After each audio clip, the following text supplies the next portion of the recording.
Hmm.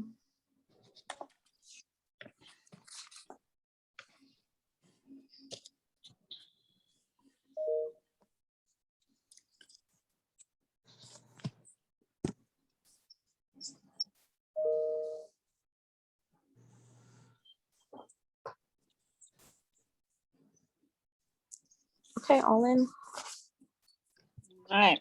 Oh, Katie, set her in. Oh, I can do it. Okay. All right, we got everyone in. All right. Hi, everybody. Thanks for coming to the task force meeting today. Welcome. Gail may be a few minutes late joining us, but she will jump on in a minute. I guess the news is that, we've seen today's focus is on vaccines, by the way. And we know that the COVID numbers continue to go down. The vaccine numbers continue to go up. And the governor has announced that when New York State gets to 70% vaccinated, that most of the COVID restrictions will be lifted. And currently, I think we're at just above 68% vaccinated in the state. So we're much lower than that in the city, but that's statewide. In the city, I think we're closer to 50%. So, moving forward, we'll see if there's a continued need to do this task force. But there are definitely some ongoing concerns and definitely some updates that we knew people would want to hear. So we want to plow ahead and hear and talk about some of those concerns and some of those updates. So the first thing is we've been talking a lot about senior centers, and Jewel is on the line and has done a ton of work on this. We had a day of action. Gail has personally spoken to the mayor. We really were pushing to get the senior centers open, but to do it, in conjunction with the senior centers, talking to senior centers. And we felt, for a lot of reasons. I mean, the gyms are open, the restaurants are open. And we know that seniors have been so isolated, and it also, was an equity issue because seniors that aren't as connected, don't have the Wi-Fi, the tech, who can't maybe, afford to sit in a restaurant. It was a real equity issue that there are some seniors that were more isolated and really need a place to go and to be able to get back to their centers. So we really pushed for this. And so the mayor first said that, the centers could do grab and go meals. So that started at some centers, but not all. And now he has announced that the centers can open on June 14th, I believe is the date, which is terrific. But, we do want to do it right. And so that means really working with senior centers to make sure that, they open safely for everybody. So we thought we'd start out the task force today, sort of focusing a little bit on seniors and senior centers. And so our first speaker we are happy to have with us is Rachel Bender. And Rachel's the Deputy Chief Program Officer at the Lennox Hill Neighborhood House. Rachel, if you want to sort of take it away and talk about how you're planning for reopening and some of the issues that you're facing, that'll be terrific. Absolutely. Thank you so much for having me, Jessica and Shula, and we certainly appreciate President Brewer's support over the years, especially at Lennox Hill Neighborhood House. I'm just going to talk briefly about the neighborhood house and then how we're approaching reopening. Specifically, we operate senior centers and a number of other programs. So Lennox Hill Neighborhood House, for those of you who don't know, is a 127-year-old settlement house. We primarily serve clients on the east side of Manhattan from East 14th Street all the way into East Harlem, East 143rd and Roosevelt Island. We help about 16,000 clients in need, low income, in need of support or services each year. And the bulk of our services are actually for older adult clients. All throughout the pandemic, we have been operating our women's mental health shelter, which is a 24/7 program, and a supportive housing residence in East Harlem. And our clients live with us. And so we've been, making sure staff are safe, clients are safe, helping with encouraging vaccinations, ensuring PPE, you name it, keeping people healthy and well and housed with us as we operate through the pandemic. Jessica shared a little bit about the news with older adult centers being permitted to reopen this coming Monday, June 14th. We operate 2 senior centers. So one of them is located on 70th at First Avenue in a NYCHA senior housing building. Some of you might be familiar. It's called the Center at Lennox Neighborhood House. And then our other senior center is in East Midtown at St. Peter's Church. And so, you know, we were obviously very happy to hear of the news. We were provided guidance, but how we are approaching it, because we want to definitely ensure the safety of our community, we are operating at 25% capacity, which is the requirement. So that actually boils down to about 30 people at a time, which is much, much different than when we were open pre-pandemic, when we were serving up to 150 or more people at lunch and dinner each day.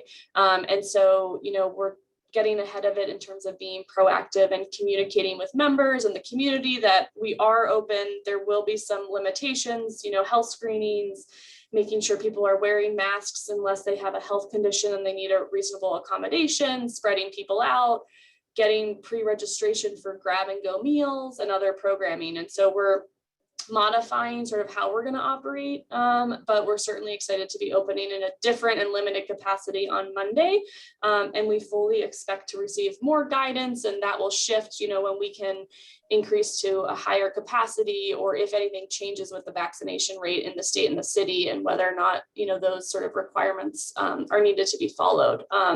But we've certainly been navigating the guidance. In addition to the senior centers, we also operate other older adult programs. So we provide in-home case management and assessments for homebound older adults on that same catchment area on the east side. Our in-home visits have been suspended, but we have heard from the Department for the Aging that the guidance that applies to older adult centers also applies to all of their older adult programs. And so we're navigating that in terms of getting staff that have been remote back in on site, assessing which clients need supports sooner and which might be higher needs, right? We totally anticipate that some older adults would never want us in their home again, right? Like even if both parties have been vaccinated. So we need to work through that as well. So we're, I would say, taking it day by day, being cautious, but also hopeful, and thinking about what's best for our clients and the needs of our community. I will just touch briefly and then I'll wrap because I know I only have a few minutes. Shula had mentioned it might be helpful just to talk about vaccinations and how we're approaching that with staff. Because we're a settlement house and we serve many programs across the lifespan, some of our teams, like I said, have been working 24/7 the pandemic, and some are coming back sooner now with all the guidance. You know, legally, that's not something that we can really require. We're approaching it as protected health information, right? So we can't actually require our participants or our clients or our staff to show us proof of their vaccination, but we can certainly help people with health screenings, keeping them safe, ensuring social distancing, and getting information to anybody who might be hesitant and needs to make that decision in conjunction with a medical provider. But we've held on-site clinics at our 24/7 programs, and the center itself on 70th was a NYCHA pop-up vaccination site a number of months ago. And so we've really been trying to bring the vaccinations to where the communities that most need it, and so that people can access services close to where they live. So that's sort of a snapshot. Thanks again for having me. Rachel, do you have a sense, it's Gail Brewer, do you have a sense of how many people are vaccinated or if there are any issues? Yeah, that's a great question. Hi, Gail. So I would say that obviously months ago when the vaccines were first rolling out, the need was huge, right? And everybody was very anxious about looking for vaccinations and appointments and all of that. I actually would say a good bulk of our population has been vaccinated. Our in-home clients, right, the city are bringing the vaccinations to them. I don't have a specific number, again, since it's hard to collect that data without somebody giving to us with their permission.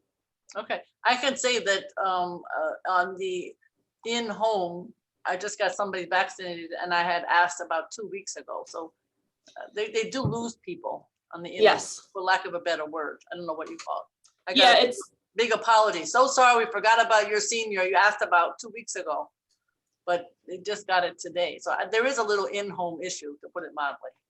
I agree with you. We've seen that. And then there's been sort of a hard disconnect between what they're what the city is allowed to tell us about our clients, right? And what's protected health information. And although we've referred many, many clients, there seems to be a gap between who's actually been vaccinated, which case has been closed. They haven't been giving us that information, which I understand, in terms of protected health, but it is very challenging to make those referrals, link clients to services, and then be able to follow up effectively if we're not given that information.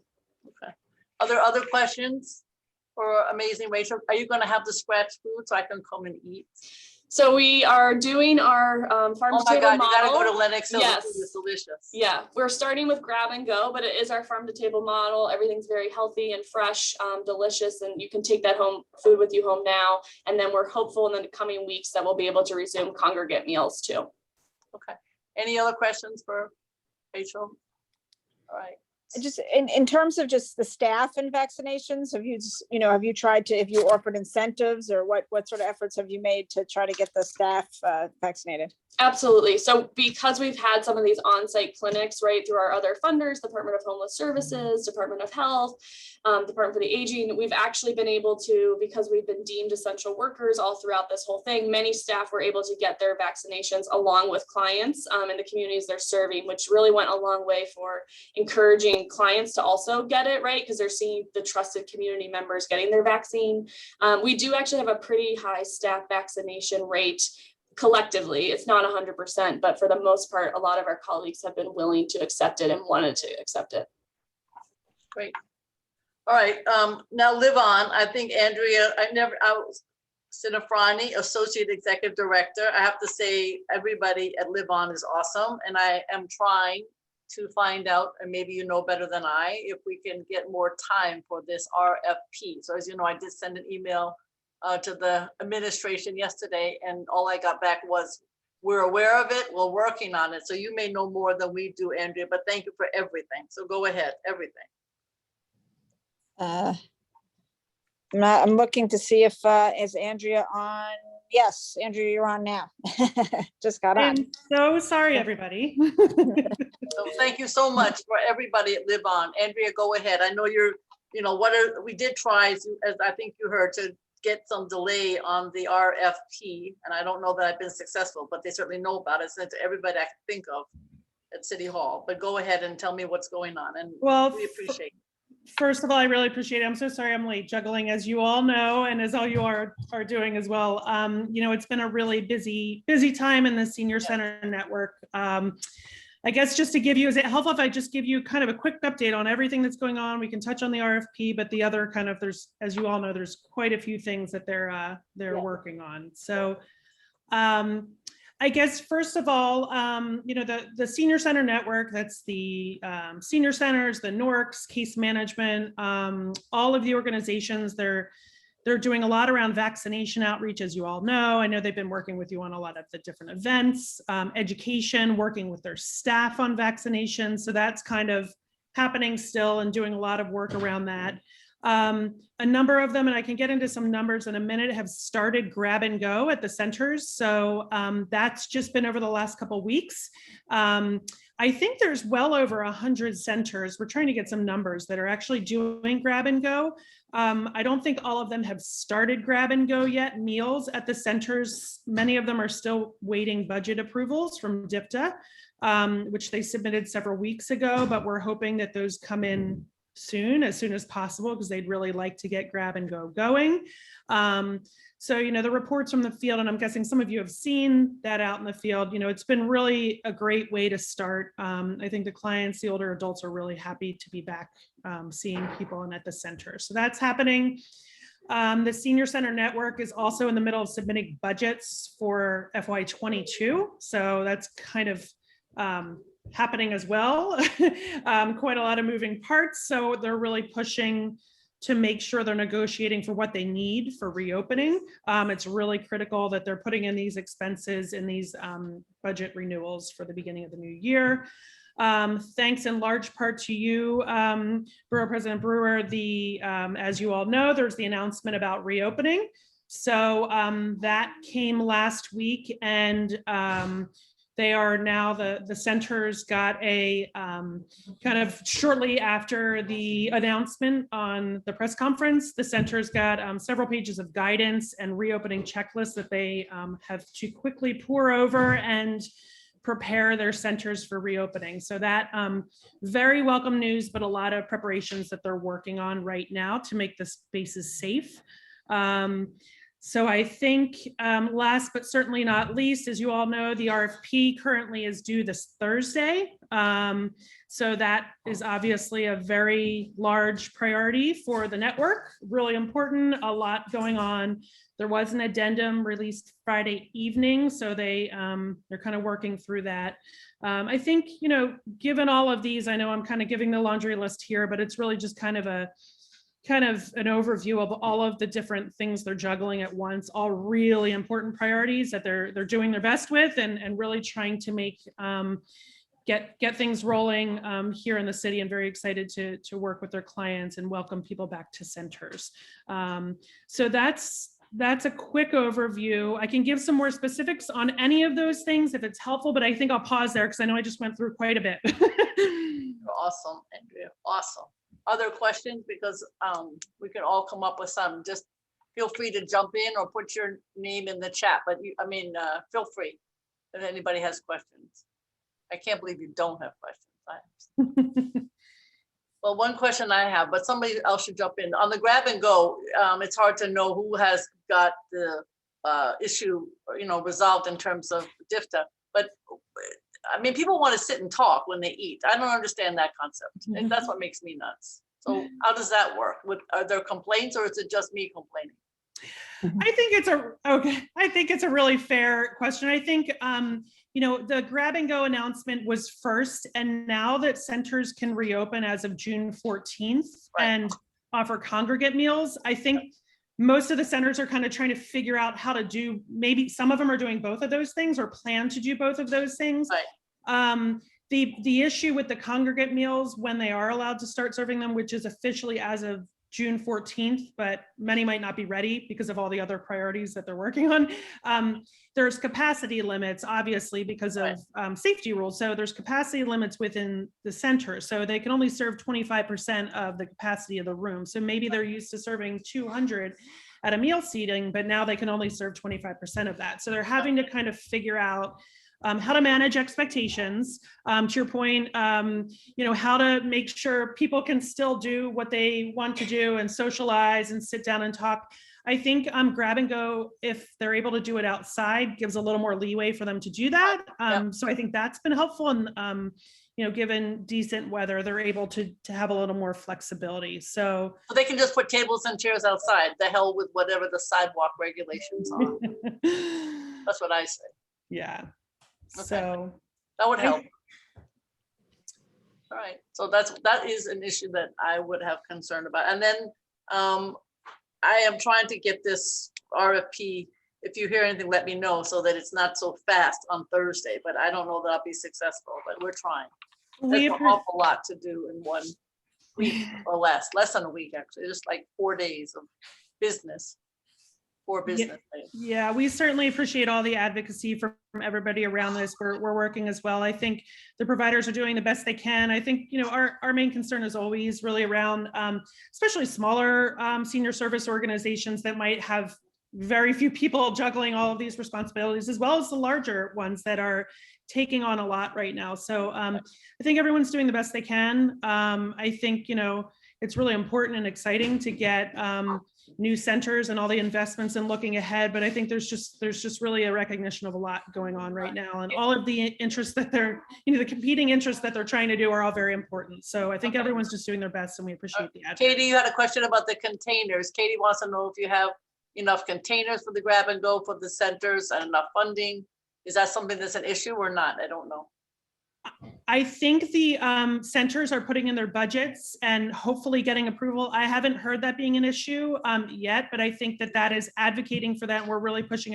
If there are issues around budgets for needs, we will definitely let you know. But those are Specifically, things we're really making sure that providers are putting in their budgets when they're submitting them and getting them approved by DFTA. Obviously, if they're doing grab and go, that's part of the, the disposables and the things they need to provide the grab and go meals. So that doesn't, I think, advocating for what is needed for reopening and that it might look differently center by center, because some are doing grab and go, some are doing both, et cetera. I think that's important.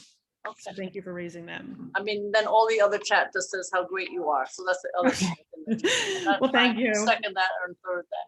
No question about it. Thank you. Can I just, Gallus, one other thing, I mean, is there any sense of, so the 14th is the date that centers are allowed to open. I mean, do we have any sense of how many actually will be able to open by then, or what the timeline is sort of to get more centers open? That's a great question. We actually had a providers meeting this morning, and I was trying to get a sense of that.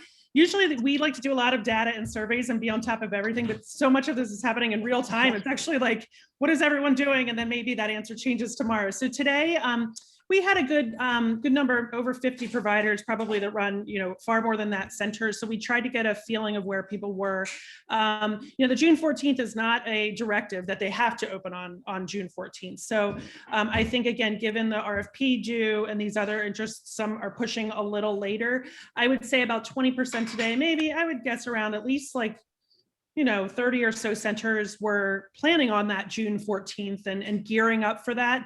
A good majority of them seem to be pushing maybe towards the last 2 weeks of June, first week in July. So I think it's anywhere in there. I expect a handful opening, on June 14th, and they were getting everything in line. But I would expect a lot more coming online shortly thereafter. Again, the RFP being due Thursday, a lot of people can quickly shift attention to reopening. Okay.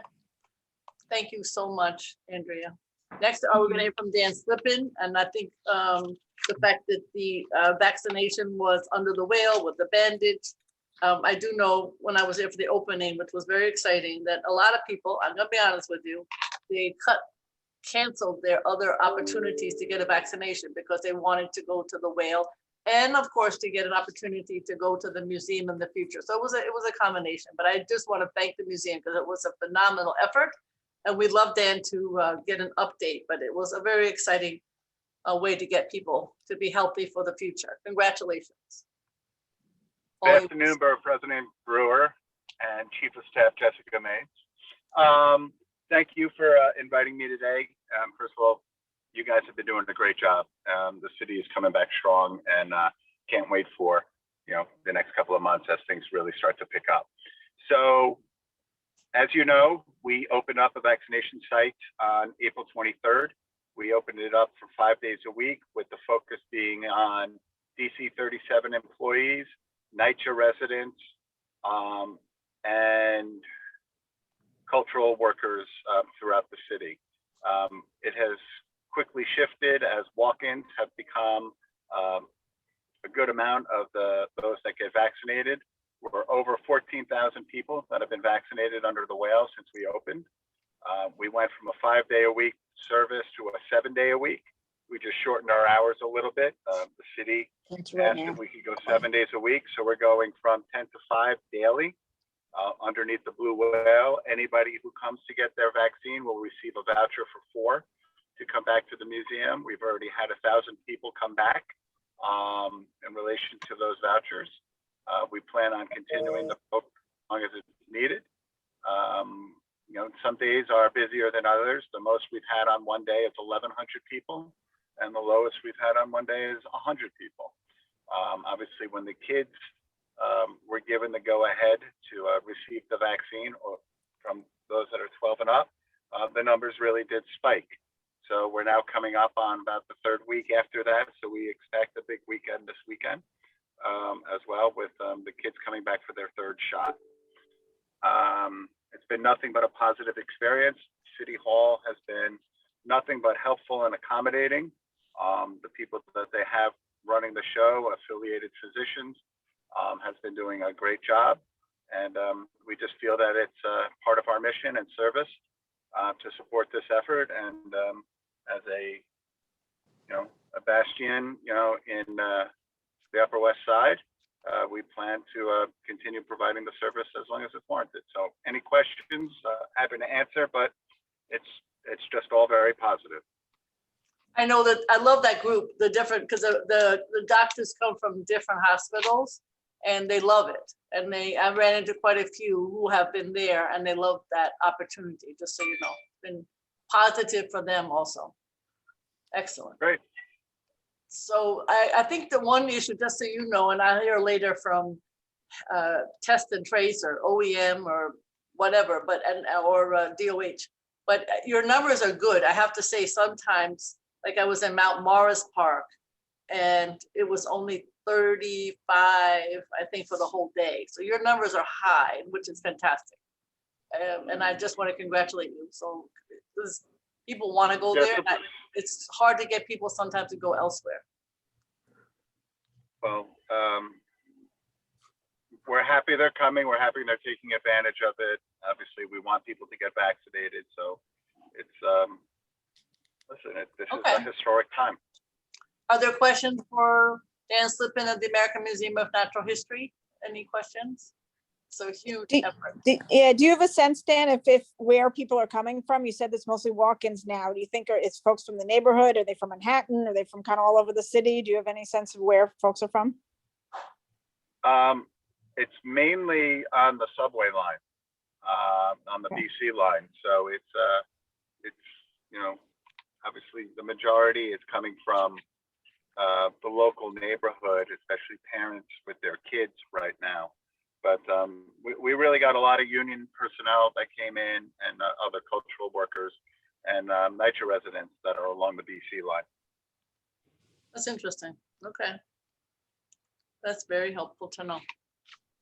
Thank you and congratulations. Huge effort. Pleasure's ours. Yes, huge. So Jessica, do you want to go now to the folks from the city? Either, I think Chelsea said you might be late and that Matt is here, if you want to do that.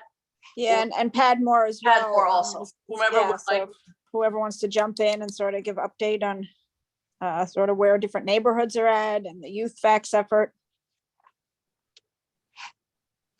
I'm happy to give just a brief update regarding youth vax. Good to see everybody. Thank you, everyone. Museum of Natural History has been an awesome site. Just a couple of things about senior centers and what you just were talking about, Borough President, regarding how to reach people. You know, we're trying to move to a more mobile, just more mobile sites. For instance, we'll actually be at an adult center, the Carville Adult Center, from June 9th to the 11th. You know, we're trying to meet people where they're at, just in general. We just finished youth vax. It was terrific. We actually have been able thus far to have given vaccines to 156,000 young New Yorkers between 12 and 17. And over the course of Youth Vax Week, we gave 34,000 doses out, which is awesome. And, you know, we're really encouraged. We're trying to continue to look forward to figuring out how to vax people wherever we can. We'll actually be at 2 libraries in Manhattan. We'll be at the Harlem Library from the 9th to the 12th. Then the following weekend, we'll be downtown at the Seward Park Library. And again, we're continuing to vax people. For the homebound program, we've actually gotten 10,000 vaccinations through that program and 3,000 caretakers. So I get that there are bumps along the way. It's been remarkable what we've been able to stand up, thanks to your help and your vociferous advocacy as per usual. And again, we're happy to continue to meet folks. We're trying to get that last dosage up. I think that 68% number is actually people with their first dose, not their second dose. But I did put in the chat in terms of percentages across the city so you could see it. The city's been pretty transparent with all that data. Yep. So we have that available. And I'm happy to answer any other questions. But again, we want to continue to try to get people and we'll continue to have, there's a couple more tricks up the sleeves coming down in the pipeline. Obviously incentives and, you know, we're doing everything we can. And I know you're not ever, you're always happy to share your thoughts and what we should be doing. And I always appreciate it and look forward to it if there are ways we can do it better. So thanks, Matt. I think Gail had to jump off from it, but I guess what we would love to know is, and Gail and I were talking about this earlier, is, sort of what are the strategies you're using, particularly on the youth facts, because, it's always up and down, right? So Gail was at a site, one site over the weekend where there really, there was a lot of food, but not a lot of people, right? So, Yeah. so I guess, the question is, what are your strategies, yeah, particularly in the 12 to 17 group? Yeah, I mean, we're partnering with places like Hot 97 to try to do more youth vaccination parties. We're working with obviously lots of CBOs and trying to do this work. We're obviously doing some now vaccinations in schools and in libraries, and I think as the summer continues in parks. So we're trying to meet kids where they're at, and obviously also educate their parents. And that's, it's going to be the same. It's the same approach that we've had. We've been really successful in terms of what we've been doing, and I think again the numbers speak for themselves that we've already gotten 156,000 kids, which is great, and we'll continue to kind of push that out. We're doing mobile, obviously this summer, block parties, Pride. I mean, where people are going to be, that's where we want to be, And if you guys have events or places where you think that a lot of people are going to be, that you think would be good to try to stand up something up, generally we're trying to maximize the number of people, and all we can do is be there, be open, talk to people, and hopefully we can continue to vaccinate New Yorkers and increase that number. Okay, Shayna, you have your hand up? Yes, Shayna? thank you. Yes. One of our interns actually has a question. Okay. My gosh, did you say the majority of the youth that is being vaccinated also has parents or guardians who are vaccinated? Ooh, good question. That's a great question. I don't know the answer to that question, but that is a fantastic question, and I'm certainly happy to get back to this group with that information. But that's a really thoughtful question. Thank you so much. And I'm sure I should know this, Matt, but what are the legal requirements, like for a young person to get vaccinated? What do they need from their parents? What kind of permission do you need? Between 12 and 17, you need to have a guardian present with you when you with you. Yeah. Okay. You can't have a note or a letter or anything. It has to be present. Right. Okay. Okay. Although I do believe in certain situations you can have a letter from a guardian, but I can get back to on the specifics on that. Yeah, I mean, that might be good to know because, especially over the summer, kids aren't always necessarily hanging with their parents. So yeah, I'll follow up with it. Okay.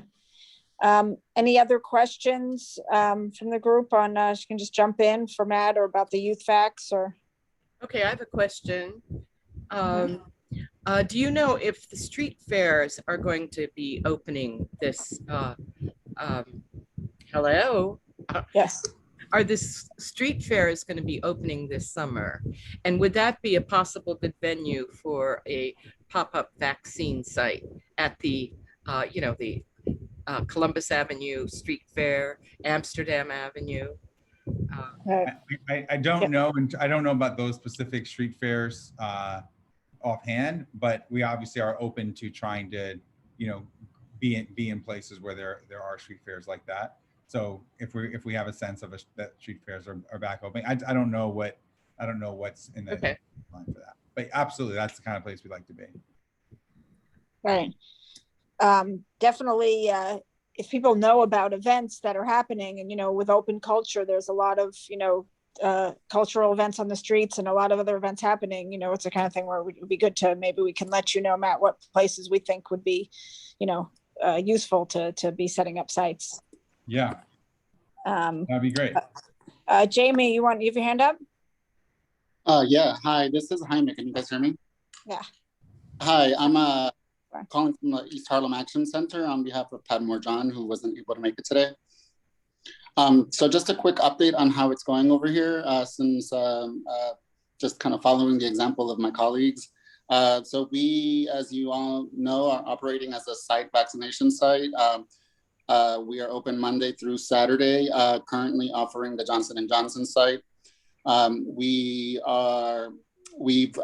gone from what was a 650 to 700 average vaccination per day to below 100 a day. Because of that, we have activated a number of outreach teams that are helping us with drive traffic into the building to get vaccinated. Specifically, those are the community outreach teams that are DOHMH or Health Department employees. The Test and Trace Corps is in with us today and makes appearances about 4 times a week. And then the Vaccine for All staff also comes in now to help us do outreach, targeted outreach in pockets of the East Harlem community. And that's really it. Outside of there just being an increase, we're noticing an increase in desire for Pfizer vaccinations. We won't be able to do that out of this action center, but there are plenty of Pfizer locations that we're referring to here in East Harlem. And I just wanted to go back. Yeah. I'm sorry. And just in terms of your question regarding youth, anyone 12 to 15 needs to have an adult with them. And parents or guardians can either give permission by phone or by writing. Otherwise for folks between 15 and 17. So they need an adult or it doesn't have to be a guardian to take them as long as they have that in writing from their parent along with an adult to take them through 12 and 15. Okay, thank you. They're gonna just come in by themselves and get vaccinated. Thank you. Sure. Thank you, Matt. Sure. Jaime, if I could just follow up a little bit, because that is a big drop off. And I know, of course, at first, everyone wanted to get vaccinated, then it gets harder. But, I'd heard some issues around the J&J vaccine. And I wonder if you think is that part of the reason that the numbers went down because of the switch over to J&J, or I just don't know how related that is. Yeah. So, interestingly, when we first transitioned to Johnson, citywide, there seems to be kind of less. It seems like it's all going to become an outreach game at some point, because now it's about getting those that aren't kind of jumping at the opportunity to get a vaccine and then getting on long wait lines. It's now really reaching out and having conversations with people and getting and building up their confidence about the vaccines. We did see a drop in when we started offering Johnson & Johnson, but that number's gone up some from the initial kind of switch from Moderna to Johnson & Johnson. We are noticing though that there is a lot of hesitancy around Johnson & Johnson. So it's likely that some of the drop off in numbers came from the switch over to Johnson & Johnson. However, when we were offering the first dose of Moderna, there was a steep kind of decrease in the number of people coming in for the Moderna shot also. So I think it's too early to tell, but we can definitely, I feel like that's something we can look into. Yeah, thank you. And I wonder, Matt, if the city's looking at that too, because, particularly in neighborhoods where the numbers were high and where there was a lack of resources, you want to encourage people in every way. So if, it seems like, right? That's definitely being discussed internally. It is. Okay. Hi, Jessica, it's Padmore. Hi, Padmore. Just wanted to add something to that real quickly. Yeah, and all that Matt and Jaime said, definitely agree with it. I think we also are, trying to tap into some of the Vax for All staff, and they're starting to do some outreach in some of the locations, going out and encouraging folks to let them know about the availability of the different vaccines. Obviously, they're speaking to them about addressing some of their concerns around the Johnson & Johnson. And, I think the key thing right now is just to make sure that there is some space where anyone can go that want to get vaccinated, can get vaccinated. If they want to be able to come here to get the Johnson & Johnson, we definitely accommodating them and speaking to them that, some of the concerns are very minimal. But yet still, if they're looking for the Pfizer or the Moderna, we are definitely making sure that they have access to those spaces as well. And so that's part of the outreach game at the moment. We're definitely making sure that we're trying to pass on that information as much as possible to our partners, to the community. We are going to a variety of street fairs, and we've been to quite a number of the anti-violence resource fairs. There's some of the natural developments across in Harlem, and we will continue to do so. So just being able to make sure that we are there, we're speaking to the truth, the facts of all of the vaccines and the availability, and making sure that wherever folks want to be able to have access to it, you can do that. And you also know that on Vaccine Finder, you can actually search by vaccine at this point, which is pretty amazing. Yeah, no, that's great. It just seems like, you know, East Harlem Action Center was doing so well, right? I mean, 650 to 700 a day, that's a huge drop off. It seems like if a concern is Johnson & Johnson, it seems like at this point with the availability, you know, might be worth looking at switching. Right? I think and this is Jaime again, I think part of it also is the availability of other locations in East Harlem. So kind of with the decrease in the number of folks coming into the East Harlem Action Center location is an increase in the number of pharmacies that have offered it and other places like that that are full resources in East Harlem. Great. Okay. And I think I know that the information is available on the website, but I know for the city, you know, we'll be interested to look at how various neighborhoods are doing in terms of vaccination rates and sort of relating that to availability and outreach strategies. For Padmore and Jaime, how do you think it's going with the young people, with the youth vax? Have you seen, have you had some success in getting the 12 to 17-year-olds in? Yeah, we are. One of the key things that we're doing right now is really trying to organize with partners that typically have provided resources to these groups for quite some time. We have also been able to get some of the youth who has been vaccinated to participate in some of the webinars with us, and that's encouraging the other youth to do so. So we're starting to see gradual increase in the number of individuals who are starting to take up. I don't have any specific numbers in front of me at the moment, Jessica, but we're seeing that, and even in those conversations with those youth, they understand it. You know, they have a lot of conspiracy theories. But when you start having really real conversations with them, you see that they have a much strong grasp of what's happening.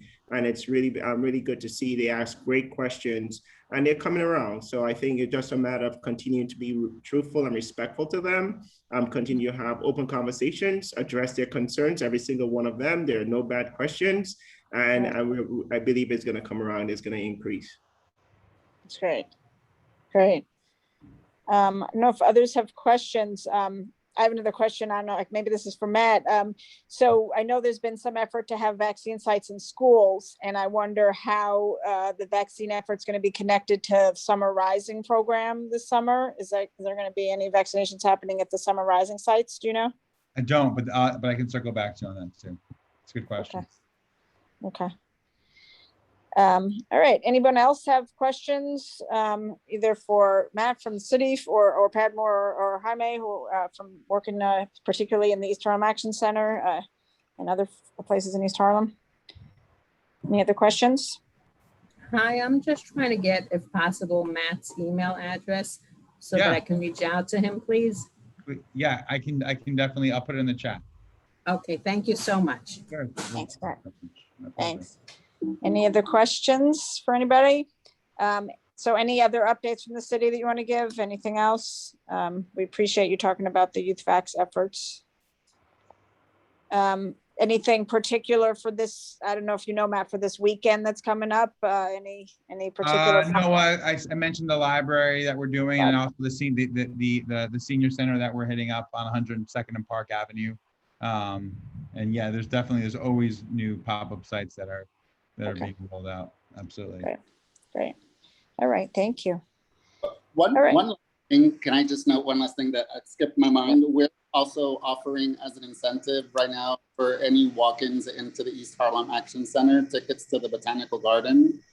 And so we're using that in our outreach efforts. So we let all of the outreach teams know that to let people know that if they walk in and get a vaccination, they can also get tickets to the Botanical Garden. And so it's just a great FYI for everyone on the call. That's terrific. Thank you. That's great to know. That's good. Good.